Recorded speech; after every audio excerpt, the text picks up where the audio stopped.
গল্পের শুরুতে একটি ভয়েস আমাদের বলতে থাকে অ্যান্টার্কটিকা, যেটা সম্পূর্ণটাই বরফে ঘেরা একটি জায়গা।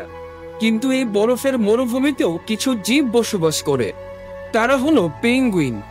পেঙ্গুইনরা সেখানে হাসি খুশি ভাবে সুখী শান্তিতে বসবাস করত। তখন আমরা দেখি সব পেঙ্গুইনরা একটা লাইন ধরে কোথাও যেন এগিয়ে যাচ্ছে। সেখানে আমরা এই তিনটা ছোট পেঙ্গুইনকে দেখতে পাই। এই ছোট পেঙ্গুইনটা জিজ্ঞাসা করে, কেউ কি আমাকে বলবে আমরা লাইন ধরে কোথায় যাচ্ছি? বড় পেঙ্গুইনরা বলে, আমরা কোথায় যাচ্ছি সেটা জানি না, কিন্তু সবাই যেখানে যাচ্ছে আমরাও সেখানে যাচ্ছি। এই ছোট তিনটা পেঙ্গুইনের মধ্যে এই পেঙ্গুইনটার নাম হলো স্কিপার, এবং সে হলো এই দুইজনের লিডার। এই পেঙ্গুইনের নাম হলো কোয়ালস্কি, আর এই পেঙ্গুইনের নাম হলো রিকো। তারা তিনজন যখন কথা বলছিল তখন সামনে থেকে একটা ডিম গড়াতে গড়াতে নিচের দিকে চলে যায়। স্কিপার বলতে থাকে, ওই ডিমটা নিচের দিকে চলে যাচ্ছে, ওটাকে বাঁচাও। বড় পেঙ্গুইনটা বলে, আমরা কিছুই করতে পারবো না। স্কিপার বলে, কেন? বড় পেঙ্গুইনরা বলে, কারণ এই দুনিয়াটা অনেক ভয়ানক, আর আমরা হলাম শুধুমাত্র দুর্বল পেঙ্গুইন। আমাদের এখানে কিছুই করার নেই, তোমরা মন খারাপ করো না। প্রতি বছর কিছু কিছু ডিম এমনিতেই হারিয়ে যায়, এটা একটা প্রাকৃতিক নিয়ম। স্কিপার বলতে থাকে, এই কথাটা ঠিক আছে, কিন্তু আমার কেন জানি মনে হচ্ছে ওই ডিমটাকে না বাঁচিয়ে আমরা অনেক বড় ভুল করছি। আমি এটা একদমই মানতে পারছি না। আমার মনে হয় ওই ডিমটাকে আমার বাঁচানো উচিত। সেজন্য আমি প্রকৃতির এই নিয়মটাকে ভঙ্গ করে ওই ডিমটাকে বাঁচানোর জন্য যাচ্ছি। স্কিপারের ডিমটার পিছনে আসতে আসতে যখন পাহাড় থেকে নিচে পড়ে যাচ্ছিল তখন তার দুইটা বন্ধু এসে তাকে বাঁচিয়ে নেয়। আর ওই ডিমটা নিচে পড়তে পড়তে একটা ভাঙ্গাচুরা নষ্ট জাহাজের উপরে চলে যায়। কোয়ালস্কি বলে, আমি শুনেছি ওই জাহাজটা অনেক ভয়ঙ্কর, ওই জাহাজ থেকে নাকি আজ পর্যন্ত কেউই বেঁচে ফিরতে পারেনি। তখন জাহাজের উপরে একটা পাখি এসে বসে, আর এখান থেকে এই সামুদ্রিক একটা সিল এসে ওই পাখিটাকে খেয়ে ফেলে। এটা দেখে এরা তিনজন অবাক হয়ে যায়। তখন দুই পাশ থেকে আরো দুইটা সিল ওই ডিমটাকে খাওয়ার জন্য আসে। এটা দেখে এরা তিনজন ডিমটাকে বাঁচানোর জন্য যেভাবে ডিমটা নিচে এসেছিল তারাও ওইভাবেই জাহাজের উপরে ডিমের কাছে চলে আসে, আর ডিমটাকে নিজের কাছে নিয়ে ওই সিলগুলোর হাত থেকে পালাতে শুরু করে, এবং একটা তোপের উপরে এসে তোপটাকে ফায়ার করে দূরে এই ছোট্ট একটা বরফের টুকরার উপরে চলে আসে। আর ওই তোপের কারণে জাহাজটা ব্লাস্ট হয়ে যায়। তারা তিনজন যখন ডিমটা বাঁচানোর জন্য আনন্দ উল্লাস করছিল তখন ডিমটা ভেঙে একটা ছোট্ট পেঙ্গুইনের বাচ্চার জন্ম হয়। বাচ্চাটার জন্ম হয়েই বলে, তোমরা কি আমার পরিবার? এটা শুনে স্কিপার, কোয়ালস্কি আর রিকো পিছনের দিকে তাকিয়ে ওই ছোট্ট বাচ্চাটাকে বলে, তোমাদের সাথে আমরা রয়েছি, আমরা সব সময় একে অপরকে সাহায্য করি, সব সময় একে অপরের সাথেই থাকি। যদি এটাকে পরিবার না বলে তাহলে পরিবার কাকে বলে? আজ থেকে তুমি আমাদের ছোট ভাই, আর তোমার নাম হলো প্রাইভেট। স্কিপার কোয়ালস্কিকে জিজ্ঞাসা করে, এখন আমাদের পরবর্তী পরিকল্পনা কি? কোয়ালস্কি বলে, 95% চান্স আছে যে আমরা মরে যাব। স্কিপার বলে, আর বাকি 5%-এর কি হবে? কোয়ালস্কি বলে, আর বাকি 5%-এ আমরা এমন একটা রোমাঞ্চকর অ্যাডভেঞ্চার করব যেটা আজ পর্যন্ত কোনো পেঙ্গুইন করতে পারেনি। ছোট্ট প্রাইভেট জিজ্ঞাসা করে, আমরা এখন কোথায় যাচ্ছি? স্কিপার বলে, আমরা একটা সোনালী ভবিষ্যতের দিকে এগিয়ে যাচ্ছি, যেখানে আমাদের জন্য অনেক সুন্দর কিছু অপেক্ষা করছে। এখান থেকে গল্পটা 10 বছর সামনে চলে আসে। স্কিপার, কোয়ালস্কি, রিকো আর প্রাইভেট তারা চারজন একসাথে একটা পার্টি করছিল। তারা আতশবাজির সাথে আকাশে উঠতে থাকে। স্কিপার বলে, আজ থেকে ঠিক 10 বছর আগে আজকের দিনেই আমাদের জীবনে ছোট্ট একটা প্রাইভেট এসে কিউটনেসের ধামাকা করে দিয়েছিল। সেজন্য আজকে রাতে আমরা প্রাইভেটের জন্মদিনের খুশিতে আমেরিকার সবচেয়ে বড় সোনার খনিতে ডাকাতি করব। তারা উড়তে উড়তে তাদের গন্তব্যস্থলে পৌঁছে দেওয়ালে বাড়ি খেয়ে নিচে পড়ে যায়। তারা উঠে ছাদ থেকে নিচে এই ঘড়িটা ফেলে দেয়। নিচে দাঁড়িয়ে থাকা গার্ডগুলো যখন ওই ঘড়িটা দেখে তখন ঘড়ির ভিতর থেকে একটা ধোঁয়া বের হয়ে সব গার্ডগুলোকে অজ্ঞান করে দেয়, এবং তারা চারজন খুব সহজেই অনেক চালাকি করে ভিতরে ঢুকে পড়ে। তারা যখন সোনার খনির দরজার সামনে পৌঁছায় তখন কোয়ালস্কি নিজের বুদ্ধি দিয়ে হ্যাক করে দরজা খুলে ফেলে, এবং তারা সামনে তাকিয়ে অনেক সোনা দেখতে পায়। তখন তারা চারজন সেখান থেকে সামনে একটা রুমে চলে আসে, আর একটা ভেন্ডিং মেশিন দেখতে পায়। স্কিপার বলে ওই ভেন্ডিং মেশিনে পৃথিবীর সবচেয়ে টেস্টি চিপস রয়েছে, আর এই চিপস দিয়েই আমরা আজকে তোমার জন্মদিন উদযাপন করব। প্রাইভেট যখন মেশিন থেকে তার গিফট বের করতে যায় তখন কিছু একটা প্রাইভেটকে মেশিনের ভিতরে টেনে নেয়। এইদিকে এরা তিনজন অন্যদিকে তাকিয়ে কথা বলতে বলতে মেশিনের দিকে তাকিয়ে প্রাইভেটকে দেখতে না পেয়ে মেশিনের কাছে এসে প্রাইভেটকে উপরে দেখতে পায়। স্কিপার জিজ্ঞাসা করে প্রাইভেটকে নিচে আনার জন্য কত ডলার লাগবে। কোয়ালস্কি বলে $3.5। স্কিপার বলে, ধুর, প্রাইভেটের জন্য এত টাকা কে দিবে, এটা বেশি হয়ে গিয়েছে। তখন ভেন্ডিং মেশিনের ভিতর থেকে অক্টোপাসের মতো হাত বেরিয়ে তাদের তিনজনকেও ভিতরে টেনে নেয়, আর ভেন্ডিং মেশিন নিচ থেকে অক্টোপাসের মতো হাত পা বেরিয়ে সবকিছু ভেঙে বিল্ডিং এর ছাদ থেকে লাফিয়ে হেলিকপ্টারের সাহায্যে আকাশে উড়ে যায়। পরের দিন সকালে আমরা হেলিকপ্টারটাকে ভেনিসে দেখতে পাই। হেলিকপ্টারটা ওই ভেন্ডিং মেশিনটাকে একটা সাবমেরিনের ভিতর ঢুকিয়ে দেয়। স্কিপার ও তার বন্ধুরা নিজেদেরকে একটা খাঁচার মধ্যে বন্দি দেখতে পায়। স্কিপার রিকোকে বলে আমাদের এই জেলখানা থেকে খুব দ্রুত বের হতে হবে। রিকো তার মুখের ভিতর থেকে একটা জিনিস বের করে তালা খুললে সবাই বাহিরে চলে আসে। তখন রিকো যেই জিনিসটা দিয়ে তালা খুললো প্রাইভেট ওই জিনিসটা দেখে নিজের কাছে রেখে দেয়, আর তারা চারজন অনেক সতর্কতার সাথে সামনের দিকে এগোতে থাকে। তখন প্রাইভেট এখানে একটা বাটন দেখে সেটা প্রেস করে, আর তারা চারজন নিচে চলে আসে। প্রাইভেট সেখানে আরো একটা বাটন দেখে সেটাও প্রেস করে, আর তাদের সামনে এই মেশিনটা চলে আসে। প্রাইভেট একটু সামনে আরো একটা বাটন দেখে যখন সেটা প্রেস করবে তখন এই তিনজন তাকে আটকে ফেলে। তখন তাদের সামনে তাদের উপর থেকে এই লোকটা চলে আসে আর বলে, তোমাদের সাথে আবারও দেখা করে আমার অনেক ভালো লাগলো। স্কিপার বলে, কিন্তু আমি তোমাকে চিনতে পারছি না, তুমি কে? লোকটা বলে, মানুষদের জন্য আমি হলাম ডক্টর অক্টেভিয়াস, অনেক জনপ্রিয় একজন জেনেটিসিস্ট এবং অনেক ভালো একজন মানুষ, কিন্তু তোমাদের জন্য আমি একদম অন্যরকম একটা কিছু, তোমাদের অতীতের অনেক পুরনো একটা স্মৃতি। এটা বলে লোকটা একটা অক্টোপাস হয়ে যায় আর বলে, আমার নাম হলো ডেভ। স্কিপার ফিসফিস করে কোয়ালস্কিকে জিজ্ঞাসা করে, এখন এই বেটা আবার কেডা? কোয়ালস্কি বলে, সরি স্যার, আমি এটা চিনি না। এই চারজনের এরকম নীরব অবস্থা দেখে ডেভ বলে, তোমাদের কি সত্যি মনে নেই আমি কে? স্কিপার বলে, দুঃখিত, কিন্তু আমি আসলেই চিনতে পারছি না। তখন ডেভ বলতে থাকে, আমি তোমাদেরকে আবারও অতীতের কথা মনে করাচ্ছি। নিউ ইয়র্ক সিটিতে সেন্ট্রাল পার্ক নামের চিড়িয়াখানায় আমার জীবনটা অনেক ভালোভাবেই কাটছিল।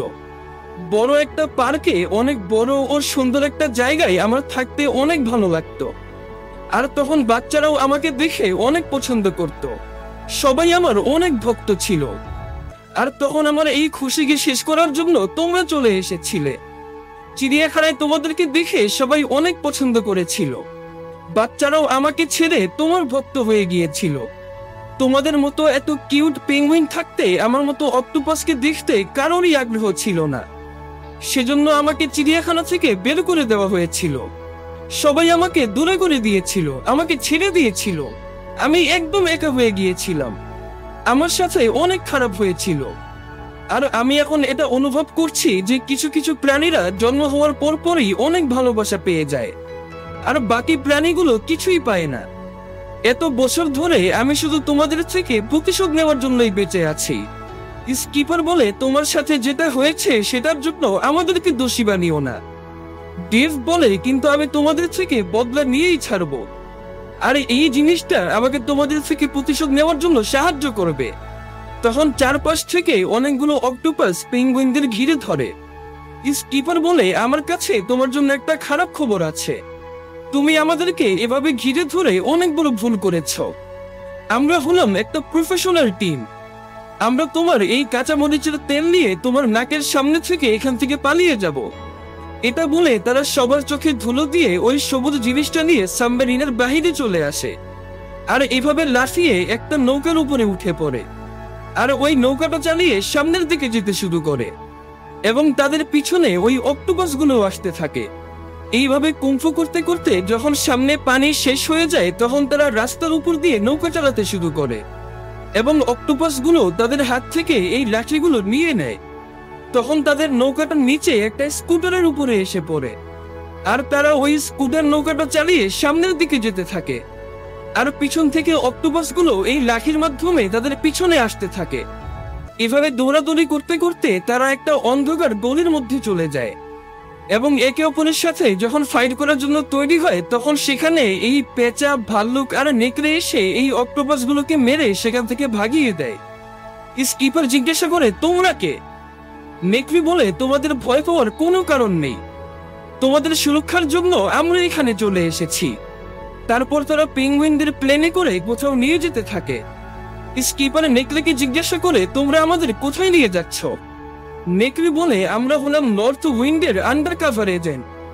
আমরা পুরো পৃথিবীতে ঘুরে ঘুরে এমন এমন প্রাণীদের সাহায্য করি যারা নিজেদেরকে সাহায্য করতে পারে না, যেমন পেঙ্গুইন।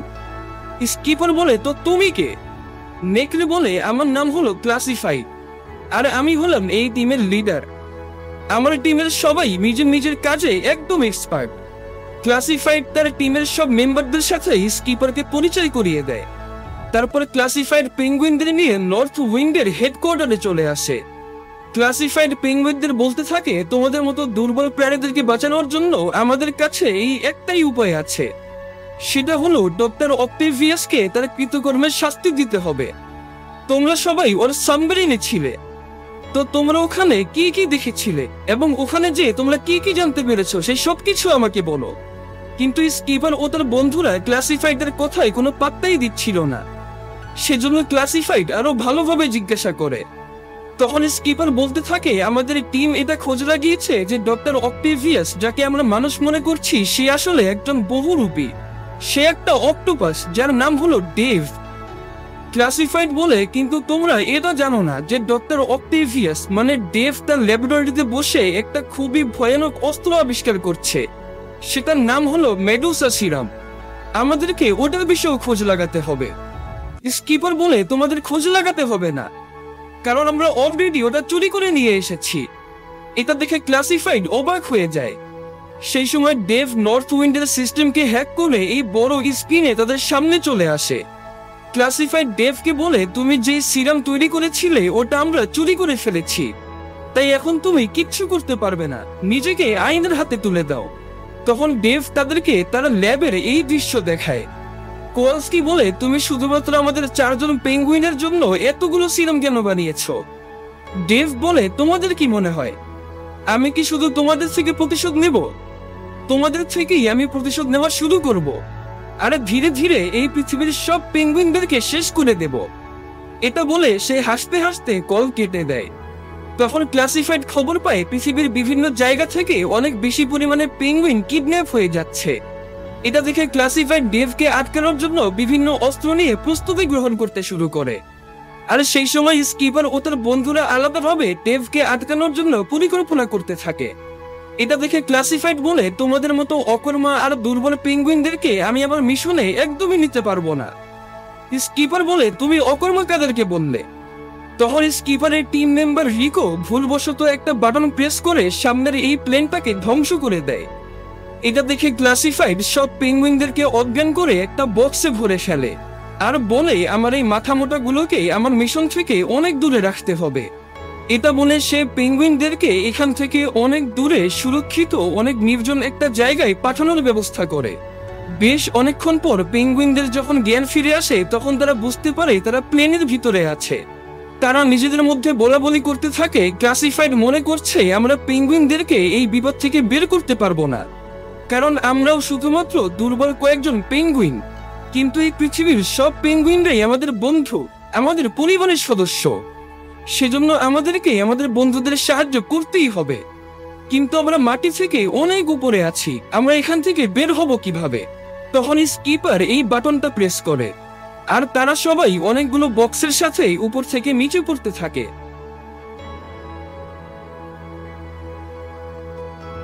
এবং প্রথমে একটা প্লেনের সঙ্গে ধাক্কা খেয়ে নিচে আরো একটা প্লেনের ভিতরে ঢুকে পড়ে। আর এই প্লেনের ভিতরে ঘোরাঘুরি করতে করতে ড্রাইভারের কাছে এসে তারা সামনে অন্য একটা প্লেন দেখতে পায়। আর ওই প্লেনে যাওয়ার জন্য যখন এই প্লেন থেকে লাফ দেয় তখন দুর্ভাগ্যবশত তারা ওই প্লেন পর্যন্ত পৌঁছাতে না পেরে আবারও নিচে পড়তে থাকে। স্কিপার বলে, আমাদের সাথে যে বক্সগুলো নিচে পড়ছে ওই বক্সগুলো চেক করে দেখো, ওগুলোতে কি আছে। তারা বক্স চেক করে বক্সের মধ্যে কাজের জিনিস দেখতে পায়। আরো সুরক্ষিতভাবে এভাবে নিচে চলে আসে। অন্যদিকে আমরা ডেভকে দেখি, সে একটা জায়গা থেকে অনেকগুলো পেঙ্গুইনদের যখন কিডন্যাপ করে নিয়ে যায়, তখন তার কিছুক্ষণ পরেই সেখানে ক্লাসিফাইড তার প্লেন নিয়ে চলে আসে। আর দেখতে পাই পেঙ্গুইনদের পায়ের ছাপগুলো এখনো অনেক তাজা রয়েছে। তার মানে কিছুক্ষণ আগে ডেভ এখান থেকে পেঙ্গুইনগুলোকে কিডন্যাপ করে নিয়ে গেছে। ক্লাসিফাইড বলে ডেভ আবারও আমাদের হাত থেকে পালিয়ে গেল, জানি না আমরা ওকে কখন ধরতে পারবো। কিন্তু আমি এটা ভেবেই অনেকটা নিশ্চিন্ত আছি যে আমরা ওই 4টা পেঙ্গুইনকে একদম সুরক্ষিত জায়গায় সফলভাবেই পাঠিয়ে দিয়েছি। তারা এখন আমাদের মিশনে আর কোনো রকম সমস্যা করবে না। তখন প্লেনে একটা এলার্ম বাজতে থাকে। ক্লাসিফাইড জিজ্ঞাসা করে কি হয়েছে। তখন তারা জানতে পারে ওই পেঙ্গুইনগুলো এখনো তারা যে সুরক্ষিত স্থানে পাঠিয়েছিল সেখানে পৌঁছায়নি। এটা শুনে তারা অবাক হয়ে যায়। অন্যদিকে আমরা স্কিপার ওদের বন্ধুদের দেখি, তারা ঘুরতে ঘুরতে একটা আইল্যান্ডে চলে এসেছে। স্কিপার বলে আমাদের আইল্যান্ড ঘুরে দেখার জন্য একদমই সময় নেই, আমাদের খুব দ্রুত ডেভকে খুঁজে বের করতে হবে। তখন তারা টিভিতে নিউজ দেখতে পায় যে পৃথিবীর বিভিন্ন দেশ থেকে অনেকগুলো পেঙ্গুইন হঠাৎ করে অদৃশ্য হয়ে যাচ্ছে। খবরটা শুনে তারা অনুমান করতে থাকে যে ডেভ হয়তো পেঙ্গুইনদের কিডন্যাপ করার জন্য এই আইল্যান্ডেও আসবে। ডেভ কোন কোন দেশে গিয়েছে আর কোন কোন দেশে যাওয়া বাকি আছে এটা দেখে তারা অনুমান করে ডেভকে ধরার জন্য অন্য একটা শহরে চলে আসে। আর সেখানে এসেই তারা দেওয়ালে মারমেড পেঙ্গুইনের একটা পোস্টার দেখতে পায়। কোয়ালস্কি বলে ডেভ হয়তো পরবর্তীতে এই মারমেড পেঙ্গুইনদেরকেই কিডন্যাপ করবে। স্কিপার বলে তুমি একদম ঠিক কথা বলেছ, তুমি আমাদের টিমের সবচেয়ে গুরুত্বপূর্ণ ও স্মার্ট একটা মেম্বার। তারপর তারা 4 জন যেখানে মারমেড পেঙ্গুইনের প্রদর্শনী হচ্ছিল সেখানে চলে আসে। আর 4টা বাচ্চার পিঠে করে আশেপাশে ডেভকে খুঁজতে থাকে এবং তারা যখন ডেভকে খুঁজে পায় তখন তাদের পরিকল্পনা অনুযায়ী কাজ করতে শুরু করে। স্কিপার প্রাইভেটকে একটা মারমেডের কস্টিউম দিয়ে বলে তুমি এই কস্টিউমটা পরে ডেভের মনোযোগ সম্পূর্ণ তোমার দিকে নিয়ে আসো। আর সেই সুযোগে আমরা ডেভের 12টা বাজাবো। প্রাইভেট কস্টিউম পরে সবার সামনে এসে সবার মনোযোগ নিজের দিকে নিয়ে যায়। তখন রিকো এই ভয়ানক সামুদ্রিক সিলগুলোর কাছে এসে তাদেরকে রাগান্বিত করতে থাকে। সিলগুলো রাগান্বিত হয়ে কাঁচ ভেঙে বাহিরে চলে আসে আর তাদের ধাক্কায় ডেভ এখানে চলে আসে। অন্যদিকে প্রাইভেটকে এখানকার লোকেরা ধরে আবারও পানির মধ্যে ছেড়ে দেয়। এইদিকে যখন ক্লাসিফাইড তার বন্ধুদের নিয়ে এখানে চলে আসে ততক্ষণে স্কিপার ও তার বন্ধুরা ডেভকে অলরেডি ধরে ফেলেছে। এটা দেখে ক্লাসিফাইড একটু রাগান্বিত হয়ে যায়। তখন তারা দেখতে পায় ডেভ এই ছোট্ট পাইপ দিয়ে এখান থেকে পালিয়ে গিয়েছে। ডেভ পাইপ দিয়ে এখানে এসে সব পেঙ্গুইনগুলোকে এবং তাদের ছোট ভাই প্রাইভেটকেও ধরে নিজের সঙ্গে নিয়ে যায়। এটা দেখে স্কিপার ও তার বন্ধুরা কাঁচ ভেঙে ভিতরে এসে ওই পাইপের মাধ্যমে বাহিরে এসে দেখতে পায় ডেভ একটা সাবমেরিনে করে সব পেঙ্গুইনদেরকে নিয়ে যাচ্ছে। তখন তারা সামনে ক্লাসিফাইডের নর্থ উইন্ডের প্লেন দেখতে পায় আর তারা সিদ্ধান্ত নেয় তারা এই প্লেনে করেই ডেভের পিছনে যাবে। কিন্তু তারা ম্যানুয়াল বই পড়েও প্লেন চালানোর বিষয়ে আগামাথা কিছুই বুঝতে পারছিল না। সেজন্য তারা নিজের স্টাইলে প্লেনের উল্টাপাল্টা বাটন প্রেস করে কোনো মতে প্লেনটাকে চালু করে উল্টাপাল্টা ভাবেই ডেভের পিছু করতে শুরু করে। তখন ক্লাসিফাইড বলে এই মাথামোটা ছাগলগুলো এইসব উল্টাপাল্টা কাজ করে ডেভকে এখান থেকে নিশ্চিত ভাগিয়ে দিবে, আমাদেরকে ওদের পিছু নিতে হবে। এটা বলে ক্লাসিফাইড ও তার বন্ধুরা এইভাবে তাদের পিছনে আসতে থাকে। ওইদিকে স্কিপার বলে এই প্লেনের ওজন অনেক বেশি হয়ে গিয়েছে, যার জন্য আমরা ডেভের থেকে ধীরে ধীরে পিছিয়ে যাচ্ছি। আমাদের প্লেন থেকে সব জিনিসপত্র বাহিরে ফেলতে হবে। এটা শুনে রিকো প্লেনের সবকিছু একে একে বাহিরে ফেলতে থাকে আর ওই সবগুলো এসে ক্লাসিফাইডের উপরে পড়তে থাকে। এভাবে কিছুক্ষণ করার পর তারা সামনে একটা বড় পাথরের সঙ্গে পেঁচিয়ে পেঙ্গুইনদের দ্বারা ভুলবশত প্লেনে একটা ভুল বাটন প্রেস হয়ে যায়, যার কারণে প্লেনটা আকাশেই ব্লাস্ট হয়ে যায়। পরের দৃশ্যে আমরা স্কিপার ও তার বন্ধুদের সমুদ্রের মাঝে অনেক খারাপ অবস্থায় দেখতে পাই। তারা বলছিল এখানে আমাদের খাওয়ার জন্য খাবার নেই, পান করার জন্য পানি নেই, আমাদের শরীরের অবস্থা দিন দিন খারাপ হয়ে যাচ্ছে, জানি না এখন আমরা কি করব, আমরা আশেপাশে কোনো দ্বীপও দেখতে পাচ্ছি না। তখন আমরা দেখি তাদের পাশেই ক্লাসিফাইড ও তার বন্ধুরা অনেক আরাম আয়েসে অনেক ভালো ভালো খাবার খাচ্ছে আর বেঁচে যাওয়া খাবারগুলো পানিতে ফেলে দিচ্ছে। স্কিপার বলে ওই খাবারগুলো আমাদেরকে দিয়ে দিতে, আমরা তো একসঙ্গেই কাজ করছি। ক্লাসিফাইড বলে আমরা কখনোই একসঙ্গে কাজ করিনি। আর তোমাদের এই বিষয়টা অনুভব হওয়া উচিত যে তোমাদের পাগলামির কারণে তোমরা $19 মিলিয়ন একটা প্লেনকে ধ্বংস করে ফেলেছ। তখন তারা সেখানে একটা সিগন্যাল দেখতে পায় আর বলে এই সিগন্যালটা আমরা সামনের আয়নান থেকে পাচ্ছি, হয়তো সেখানেই আমরা ডেভের সবকিছু খুঁজে পাবো। স্কিপার বলে তোমরা এত সহজে এটা খুঁজে বের করলে কিভাবে? ক্লাসিফাইড বলে কারণ আমি প্রাইভেটের উপর একটা ট্র্যাকার লাগিয়ে রেখেছিলাম। শুধু তাই না, আমি যখন তোমাদের অজ্ঞান করেছিলাম তখন আমি তোমাদের সবার উপরেও একটা ট্র্যাকার লাগিয়ে দিয়েছিলাম। এটা শুনে স্কিপার তাদেরকে ভালো মন্দ বকাঝকা করতে থাকে আর সবশেষে বলে তোমরা ট্র্যাকার লাগিয়ে ভালোই করেছিলে। ক্লাসিফাইড বলে হ্যাঁ আমি জানি, কারণ এইসব ক্রিমিনালদের ধরার কাজগুলো আমাদের মতো প্রফেশনালদেরকেই করা উচিত। অন্যদিকে আমরা ওই দ্বীপে প্রাইভেট সহ সব বন্দি পেঙ্গুইনদেরকেও দেখতে পাই। ডেভ সেখানে সে পেঙ্গুইনদের বলতে থাকে তোমরা হয়তো ভাবছো আমি তোমাদেরকে এখানে কেন এনেছি, আর হয়তো এটাও ভাবছো আমি তোমাদেরকে মেরে ফেলবো, কিন্তু এটা সত্যি না। আমার মেডুসা সিরাম তোমাদেরকে মারবে না, তোমাদেরকে মৃত্যুর থেকেও বড় শাস্তি দিবে। এটা বলে ডেভ যখন এই ছোট্ট পোকার উপর তার মেডুসা সিরামকে প্রয়োগ করে তখন এই পোকাটা একটা মনস্টারে পরিবর্তন হয়ে যায় আর বলে আমি তোমাদের সবাইকে এভাবে মনস্টার বানিয়ে দেব। ডেভ যখন খাঁচার মধ্যে পেঙ্গুইনদের দেখছিল তখন সে প্রাইভেটকে দেখতে পায়। প্রাইভেট ডেভকে বলে তোমার পরিকল্পনা কখনোই সফল হবে না, আমার ভাইরা এখানে এসে তোমার 12টা বাজিয়ে দেবে। ডেভ বলে ওই পেঙ্গুইনদেরকে খোঁজা বন্ধ করো, আমি এই মাত্রই জানতে পারলাম ওই পেঙ্গুইনগুলো মরার জন্য নিজেই আমার কাছে আসছে। অন্যদিকে আমরা স্কিপার, ক্লাসিফাইড ও তাদের বন্ধুদের দেখতে পাই। তারা একসাথে বসে একটা পরিকল্পনা করে স্কিপার ক্লাসিফাইডকে বলে তুমি ও তোমার বন্ধুরা ডেভের আড্ডার সামনে যেই অক্টোপাসগুলো দাঁড়িয়ে আছে তাদের মনোযোগ নিজের কাছে নিয়ে আসবে, আর সেই সুযোগে আমরা ভিতরে ঢুকে ডেভের উপর আক্রমণ করে দেব আর তাকে পরাজিত করে আমাদের প্রাইভেটকে বাঁচিয়ে বাহিরে নিয়ে আসব। ক্লাসিফাইড বলে সত্যি তোমাদের পরিকল্পনা অনেক সুন্দর হয়েছে, আমি এখন তোমাদেরকে আমার পরিকল্পনা বলছি।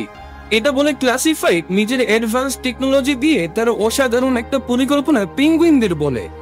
ক্লাসিফাইডের অত্যাধুনিক টেকনোলজি আর তার শক্তিশালী অস্ত্র প্লাস তার অসাধারণ একটা পরিকল্পনা দেখে স্কিপার সত্যি অনেক অবাক হয়ে যায় আর তার সাথে তার দুইজন বন্ধুও অনেক অবাক হয়ে যায়।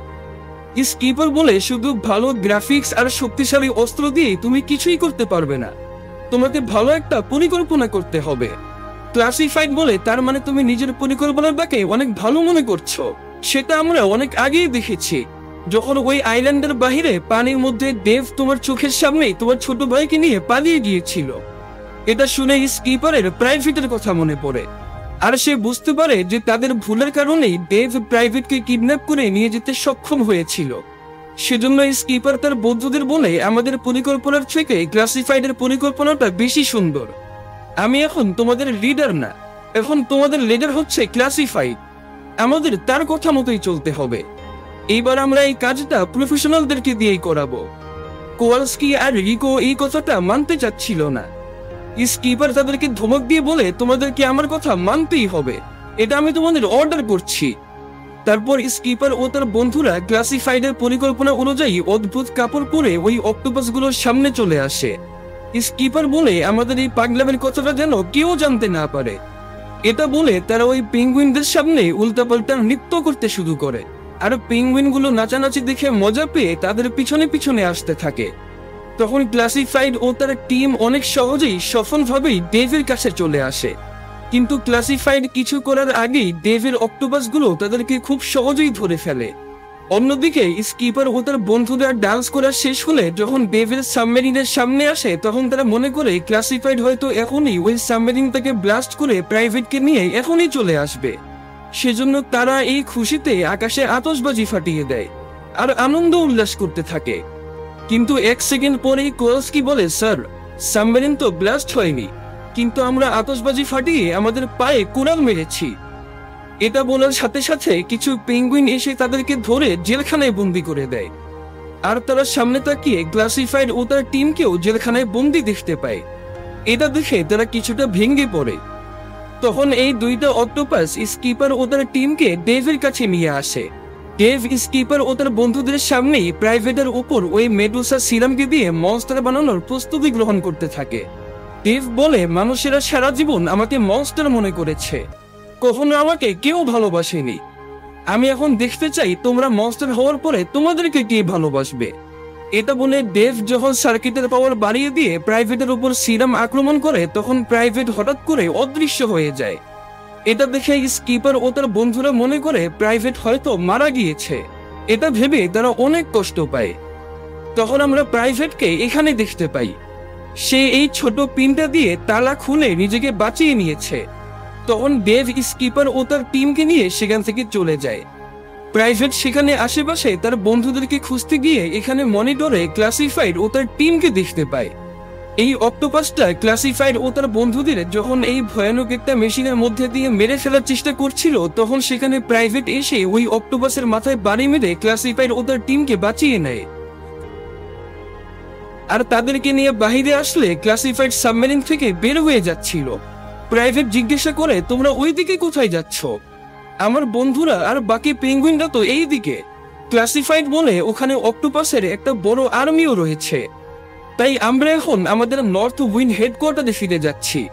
আর সেখানে যে আরো ভালো অস্ত্র নিয়ে আমরা আরো ভালো পরিকল্পনা নিয়ে খুব শীঘ্রই ফিরে আসব আর ডেভকে হারিয়ে পেঙ্গুইনদের বাঁচিয়ে নেব। প্রাইভেট বলে, কিন্তু এই পেঙ্গুইনগুলো এখন বিপদে আছে। ক্লাসিফাইড বলে, আমি জানি, এবং ওই পেঙ্গুইনদের সাথে অক্টোপাসের একটা বড় আর্মিও রয়েছে। আমরা খালি হাতে তাদের সঙ্গে যুদ্ধ করতে পারবো না। প্রাইভেট বলে, তোমরা একবার অক্টোপাসের থেকে হেরে গিয়েছো, সেজন্য কি পালিয়ে যাচ্ছ? ক্লাসিফাইড বলে, আমরা পালিয়ে যাচ্ছি না, আমরা শুধু সতর্কতার সঙ্গে সামনের দিকে এগোচ্ছি। প্রাইভেট বলে, কিন্তু স্কিপার এরকম করে না। ওর কাছে পরিকল্পনা থাকুক বা না থাকুক, অস্ত্র থাকুক বা না থাকুক, সে কাউকে বিপদে দেখে এভাবে পালিয়ে যায় না। সে সাহায্য করার জন্য সব সময় ঝাঁপিয়ে পড়ে। ক্লাসিফাইড বলে, কিন্তু আমরা এরকম হতে পারবো না। এটা বলে তারা চলে যায়। আর প্রাইভেট একাই তার বন্ধুদেরকে বাঁচানোর জন্য আসতে থাকে। ওইদিকে অক্টোপাসগুলো স্কিপার ও তার বন্ধুদের যখন বাকি পেঙ্গুইনদের সাথে রেখে দেয় তখন স্কিপার ডেভকে বলে, আমাদেরকে মনস্টার বানিয়ে তোমার কি লাভ? আমাদেরকে মনস্টার বানালে সবাই কি তোমাকে ভালোবাসতে শুরু করবে? ডেভ বলে, এরকমটা হবে না, কিন্তু তোমরা রাক্ষস হয়ে গেলে তোমাদেরকে কেউ ভালোবাসবে না, আর এটা দেখে আমার অনেক মজা লাগবে। তারপরে ডেভ সাবমেরিন নিয়ে নিউ ইয়র্ক শহরে চলে আসে। আর এই অক্টোপাসটা বাটন প্রেস করলে সব পেঙ্গুইনগুলো মনস্টার হয়ে জনগণের সামনে চলে আসে। এই মনস্টারদেরকে দেখে জনগণরা ভয় পেয়ে দৌড়ে সেখান থেকে পালাতে শুরু করে। আর পুরো শহরে মনস্টারদের আতঙ্ক ছড়িয়ে যায়। শহরে পেস্ট কন্ট্রোল এসে পেঙ্গুইনদেরকে একে একে ধরতে শুরু করে। সেই সময় প্রাইভেট এই খারাপ অবস্থা দেখে কি করবে কিছুই বুঝতে পারছিল না। তখন তার পিছন থেকে এই তিনটা অক্টোপাস তার উপর আক্রমণ করতে আসে।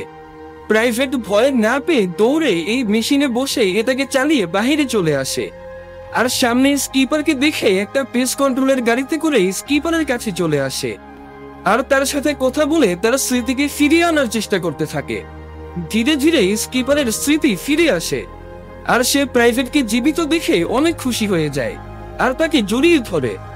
তারা দুইজন মিলে তাদের বাকি বন্ধুদেরও স্মৃতি ফিরিয়ে নিয়ে আসে। তারা চারজন এক হয়ে ভাবতে থাকে এই সমস্যাটার সমাধান কিভাবে করা যায়। তখন প্রাইভেট বলে, আমার কাছে একটা প্ল্যান আছে। যদি আমরা ডেভের ওই অস্ত্রটার প্রভাবটাকে উল্টো করে দিই তাহলে আমরা সব পেঙ্গুইনদেরকে আবারও আগের মতো করতে পারবো। কোয়ালস্কি বলে, এটা একদিক দিয়ে সম্ভব, কিন্তু সমস্যা হলো যদি আমরা এটা করতে চাই তাহলে আমাদের মেডুসা সিরামের জায়গায় এমন একটা কিছুকে ব্যবস্থা করতে হবে যেটার মধ্যে একদম অনেক বেশি মাত্রায় অতিরিক্ত কিউটনেস রয়েছে। স্কিপার বলে, কিন্তু এরকম কিউটনেস আমরা পাবো কোথায়? তখন প্রাইভেট নিজেকে সিরামের জায়গায় সেট করে যখন সামনে থাকা একটা কাস্টমারের উপর যখন ফায়ার করে তখন সে ঠিক হয়ে যায়। এটা দেখে তারা খুশি হয়ে যায় যে প্ল্যানটা কাজ করছে। কিন্তু তখন প্রাইভেটের এখান থেকে একটা হাত বের হয়ে আসে। স্কিপার বলে, তুমি দ্রুত ওখান থেকে বের হয়ে আসো, আমরা জানি না এটা করলে তোমার কি অবস্থা হবে, এটাতে অনেক রিস্ক রয়েছে। প্রাইভেট বলে, কিন্তু এখন আমাকে রিস্ক নিতেই হবে, আমি রিস্ক না নিলে এখন কিচ্ছু হবে না, আর এটা তুমি অনেক ভালোভাবেই জানো। এটা শুনে স্কিপার আর কিছুই বলতে পারে না। প্রাইভেট নিজেকে সিরামের জায়গায় সেট করলে স্কিপার রিমোটের বাটন প্রেস করে, কিন্তু দুর্ভাগ্যবশত রিমোটের ব্যাটারি শেষ হয়ে যায়। আর এটার সুযোগ নিয়ে ডেভ তাদেরকে আটকানোর জন্য সেখানে আসতে থাকে। তখন স্কিপার আর কোয়ালস্কি অক্টোপাসদের সাথে ফাইট করতে শুরু করে, আর রিকো ব্যাটারি নেওয়ার জন্য পাশের দোকানে চলে আসে। এইদিকে স্কিপার আর কোয়ালস্কি যখন ফাইট করছিল তখন ডেভ এইভাবে তাদের কাছে চলে আসে আর তাদেরকে উপর থেকে নিচে ফেলে দেয়। নিচে পড়তে পড়তে স্কিপার রিমোটে ব্যাটারি লাগিয়ে রিকোর কাছ থেকে একটা চিপসের প্যাকেট নিয়ে এইভাবে একটা চিপসের মাধ্যমে নিচে পড়ে থাকা রিমোটের বাটনে প্রেস করে দেয়, আর এইভাবে সব পেঙ্গুইনগুলো আবারও আগের মতো হয়ে যায়।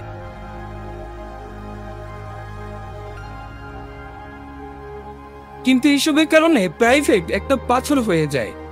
কিছুক্ষণ পর ওই পাথরটা ডিমের মতো করে ভেঙে প্রাইভেট বেরিয়ে আসে। তারা তিনজন প্রাইভেটকে সুস্থ দেখে অনেক খুশি হয়ে যায় আর বলে, তোমাকে এই রূপে অনেক সুন্দর লাগছে। এখানে স্কিপার অনেক সুন্দর একটা কথা বলে। সে বলে, এই মিশন থেকে একটা কথা আমরা অনেক ভালোভাবে শিখতে পারি। সেটা হলো, তুমি কেমন দেখতে সেটাতে কিছুই যায় আসে না, কিন্তু তুমি কি করছো সেটাতে অনেক কিছু যায় আসে। আজকের সব পেঙ্গুইনরা শুধুমাত্র প্রাইভেটের কারণেই সুস্থ হতে পেরেছে। এই কাজের জন্য সব পেঙ্গুইনরা খুশি হয়ে প্রাইভেটের জন্য হাততালি দিতে থাকে এবং তার অনেক প্রশংসা করতে থাকে। আর ডেভ এইসবের কারণে এই ছোট্ট কিউট একটা অক্টোপাস হয়ে যায় আর তাকে এই মেয়েটার সাথে করে নিয়ে যায়। তখন ক্লাসিফাইড তাদেরকে বলে, তোমরা চারজন আসলেই পৃথিবীর সবচেয়ে বেস্ট এজেন্ট। আমি তোমাদেরকে নিয়ে ভুল ভেবেছিলাম। আমি আমার ভুলকে সংশোধন করার জন্য কি করতে পারি? তারা বলে, তুমি তোমাদের জ্যাকপ্যাকগুলো আমাদেরকে দিতে পারো, আমরা ওগুলো নিয়ে একটু সময় কাটাতে চাই। পরের দৃশ্যে তারা চারজন জ্যাকপ্যাক কাঁধে নিয়ে আকাশে উড়তে উড়তে একসাথে এনজয় করতে থাকে। কিছুদিন পর তারা একটা ছোট্ট কিউট প্ল্যানের মাধ্যমে ওই মেশিনটা দিয়ে একইভাবে প্রাইভেটকেও আবারও আগের মতো বানিয়ে দেয়। আর এটার কারণে ওই কিউট প্ল্যানেটারও কিছুই হয় না। স্কিপার, কোয়ালস্কি, রিকো আর প্রাইভেট তারা চারজন আবারও একসাথে আগের মতোই দিন কাটাতে শুরু করে। আর এই অ্যাডভেঞ্চারের পরে তাদের মধ্যে ভালোবাসা আরো বেড়ে যায়।